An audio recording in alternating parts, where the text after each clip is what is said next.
क्या आपने कभी सोचा है, जिस महाभारत को हम सदियों से पढ़ते, सुनते और देखते आए हैं, क्या वो सिर्फ एक कहानी थी, या वो वास्तव में इस धरती पर घट चुकी सबसे बड़ी सभ्यता युद्ध की याद है? आज मैं आपको ऐसे सबूत दिखाऊंगा जिन्हें देखने के बाद आप खुद बोल उठेंगे, महाभारत शायद फिक्शन नहीं, हिस्ट्री है। भारत के कई पुरातत्व स्थलों में खुदाई के दौरान मिले ऐसे राज सामने आए हैं जो हजारों साल पुराने महाकाव्य से हैरान कर देने वाली समानता रखते हैं। कभी 5000 साल पुराना रथ, तभी समुद्र के नीचे डूबी पूरी की पूरी नगरी, और कभी ऐसी कलाकृतियां जो महाभारत में बताई गई संस्कृतियों से हूबहू मिलती है। क्या ये सिर्फ कोइंसिडेंस है, या फिर सच में इतिहास हमारी किताबों से कहीं बड़ा है? 1990 से लेकर आज तक हस्तिनापुर, कुरुक्षेत्र, मथुरा और सिनौली में पुरातत्व विभाग को कई खास चीजें मिली है। युद्ध में चलने वाले तीरों की कांस्य नोक, पकी हुई लाल स्लिप मिट्टी की पॉटरी, ऐसे कक्ष और सुरंगें जिनका वास्तु विन्यास महाभारत में वर्णित नगरों जैसा है, और सबसे बड़ा सिनौली का वॉरियर चैरियट, जिसकी कार्बन डेटिंग लगभग 2000 से 1800 BCE बताती है। अब सोचिए, अगर ये चैरियट सिर्फ रिवाजी होता तो इसे सैनिकों के साथ क्यों दफनाया गया, और इसके डिजाइन में वो खासियां क्यों हैं जो युद्ध रथ को ही दर्शाती है? लेकिन असली कहानी शुरू होती है समुद्र के किनारे से।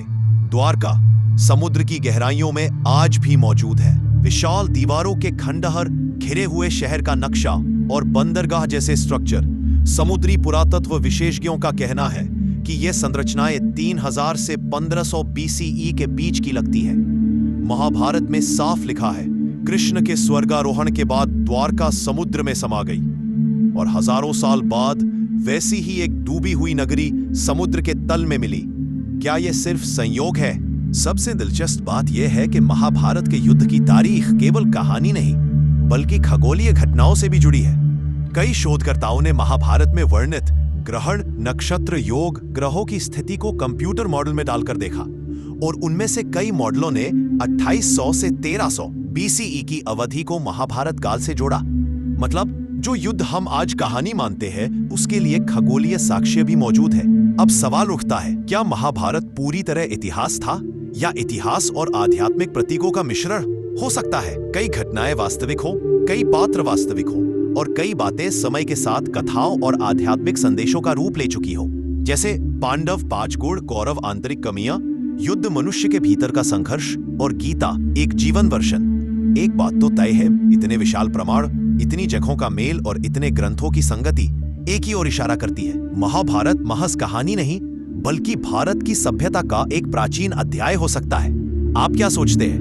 महाभारत इतिहास था या आध्यात्मिक रूपक? कमेंट में अपनी राय जरूर लें। अगर वीडियो अच्छा लगा हो तो लाइक, सब्सक्राइब और शेयर जरूर करें। जय हिंद।